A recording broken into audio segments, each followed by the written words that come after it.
السلام علیکم ناظرین، اسکردو ٹی وی کے ساتھ میں ہوں منظور امین اور ساتھ معاونت کر رہے ہیں نجم الحسن سید۔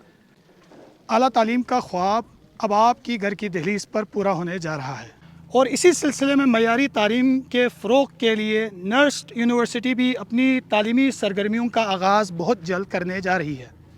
ہنرمند نوجوان خوشحال خطہ اسٹیٹ آف دی آرٹ کا شاہکار پولی ٹیکنیک انسٹیٹیوٹ کا افتتاح ہو چکا ہے۔ آئیے آپ کو لیے چلتے ہیں تقریب میں۔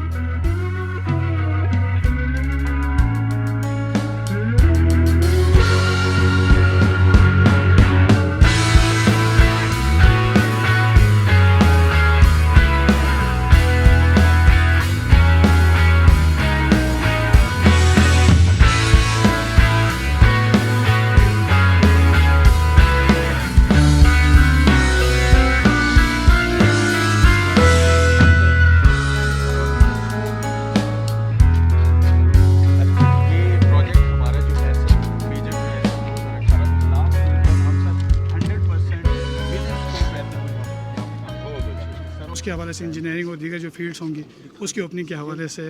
کب تک عوام اس خوشخبری کو لے سکتے ہیں؟ دیکھیں، ابھی آپ نے جیسے بریفنگ سنی تو کچھ بلاکس پہ ہمیں پیسوں کی تھوڑی کمی ہو رہی ہے کیونکہ انفلیشن اتنا ہوا ہے، تو اس کے لیے ہم ریویژن کے لیے پروجیکٹ بھیج رہے ہیں۔ اور باقی جو نسٹ والا ہے، جو بلاک ہم نسٹ کو دے رہے ہیں، اس پہ آلریڈی ہم نے 1000 اسٹوڈنٹس پورے جی بی سے آرٹیفیشل انٹیلیجنس اور بلاک چین اور دوسری جتنی دوسری ٹیکنالوجیز ہیں اس کے اوپر ٹریننگ کے لیے ہم نے بلایا۔ تو اس کا جو مقصد ہے بنیادی کہ عوام کو وہ سکلز اور ہنر سکھائے جائیں جدید تقاضوں کے حساب سے، تاکہ وہ ایک بہتر اپنے لیے روزگار کا بندوبست بھی کر لیں اور بہتر مواقع ان کو نیشنل اور انٹرنیشنل لیول پہ وہ آ جائیں۔ اور حکومت کا ہمیشہ سے کام یہی ہوتا ہے کہ وہ اپنے شہریوں کو اور اپنے ایریا میں بسنے والے لوگوں کو بہتر ٹرین کریں اور بہتر سکلز دیں تاکہ وہ بہتر اپرچونیٹیز حاصل کریں گے۔ تو اس کا بلڈنگز جو آلریڈی ایگزسٹ کر رہی ہیں وہ تو آپ کو سامنے سارا بن چکا ہوا ہے، تو اس کے اوپر اب ہم یہ بھی پلان کریں گے کہ جو ریزیڈینشیل ایریا ہے وہ ریویژن میں ڈال دیں اور اس کے اوپر ہم کس طریقے سے اس کو سٹارٹ کر سکتے ہیں۔ لیکن اس میں یہ ہے کہ جب تک پروجیکٹ کلوز نہیں ہوگا اس کا PC4 ہم سبمٹ نہیں کر سکتے۔ PC4 میں آپ کو پتہ ہے آپ کے تمام ٹرینرز اور ٹیچرز، لیکچرز، پروفیسرز، سٹاف ہے وہ ہم ہائر نہیں کر سکتے، تو اس کے لیے پھر ہمیں پورا پروجیکٹ اس کی کمپلیشن کا انتظار کرنا پڑے گا۔ لیکن نسٹ جو ہے، نسٹ ہم سٹارٹ کر رہے ہیں، اور دوسرے جو بلاکس ہیں تو جب تک یہ PC4 نہیں ہوگا تو ہم اسی آئیڈیا کے اوپر اس کی یوٹیلیٹی ہم کر سکتے ہیں، تو اس کے اوپر بھی ہم غور کریں۔ سر، یقیناً اس ٹیکنیکل انسٹیٹیوٹ سے نہ صرف یہاں کے لوکل مستفید ہوں گے بلکہ نیشنل لیول سے بھی اسٹوڈنٹس یہاں پر آئیں گے اور یہاں کی نیچرل ایک بیوٹی کے ساتھ کریں گے، تو یقیناً اس میں یہاں کے جو ہنرمند نوجوانوں کے لیے اور صنعت کاری کے لیے بھی بہت بڑے مواقع مل سکتے ہیں۔ لیکن اسکل دے کر کیا ان کی جو کھپت ہے اس کے حوالے سے بھی کوئی پلان آؤٹ ہوگا؟ دیکھیں، IT جو ہے، اب IT تو ایک ایسا فیلڈ ہے کہ آپ امریکہ میں، کینیڈا میں، یورپ میں، ایشیا میں کسی ملک میں آپ کام کرنا چاہ رہے ہیں، ایون جاپان میں آپ کے کئی لوگ ہیں جو ادھر سے بیٹھ کے کام کر رہے ہیں۔ اب IT ایک ایسا فیلڈ ہے، اور اسپیشلی کووڈ کے بعد چیزیں اتنی چینج ہو گئی ہیں کہ آپ گھر بیٹھے وہ سارا کام کر سکتے ہیں۔ تو IT کی فیلڈ میں جو ان کو ٹریننگز ملیں گی تو یہ انٹرنیشنلی ادھر فزیکلی جا کے بھی جاب لے سکتے ہیں، پاکستان کے اندر بیٹھ کے بھی اپنا روزگار کما سکتے ہیں، اور پاکستان کے اندر بھی مختلف شہروں میں یا ادھر سے بیٹھ کے پاکستان میں جاب کر سکتے ہیں۔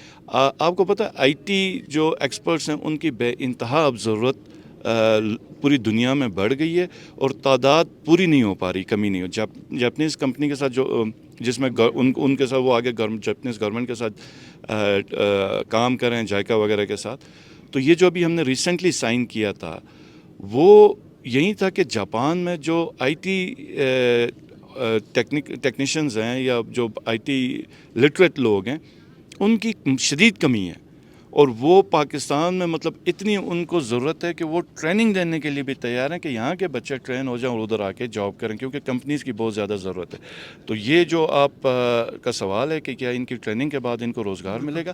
ایکچولی روزگار ادھر سے ملے گا، آپ کو اچھا ہنر ملے گا تو اس سے آپ کا اچھا روزگار ملے گا۔ آپ گلف میں یا کہیں پر باہر ہمارے GB سے یا پاکستان سے جو لیبر جاتی ہے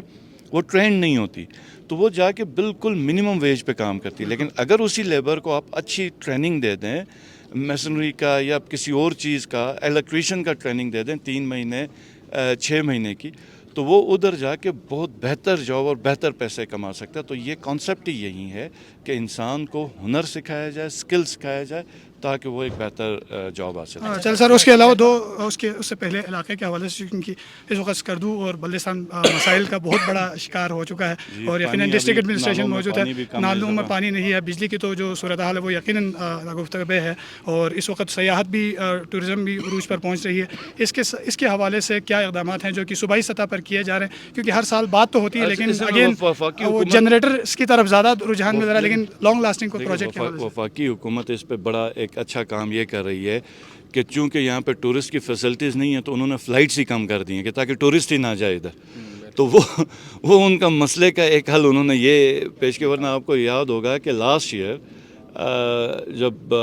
وفاق میں خان صاحب کی حکومت تھی, تو وہ نہ صرف ہمارے لیے بلکہ ایک چیلنج بن گیا ہوتا کہ وہ ہر جگہ پہ سکردو کا خصوصی اتنا ذکر کرتے تھے, ہر کوئی سکردو دیکھنے کے لیے آیا, اور ہمارے پاس نیچے اتنی وہ مینیج نہیں کر پا رہے تھے. اور سکردو بلکہ نیوز میں باقاعدہ چلا تھا کہ پاکستان کا جو سب سے مصروف ترین ایئرپورٹ ہے تو وہ سکردو ہے. تو ٹورسٹ آج بھی ہے, ہوٹلز ادھر سکردو میں آج بھی آباد ہیں, لوکل لوگ ٹورزم کے ساتھ کام اسی طریقے سے کرتے. تو انہوں نے فلائٹس بھی ختم کر دی, نہ سکردو سے آ رہی نہ کراچی سے آ رہی, اور اسلام آباد سے بھی ایک فلائٹ ہے, لیکن اس میں کرایہ انہوں نے اتنا کیا کہ وہ سب فلائٹس کا ملا کے وہ فیئر انہوں نے رکھ دیا ہوا. تو وہ ماشاءاللہ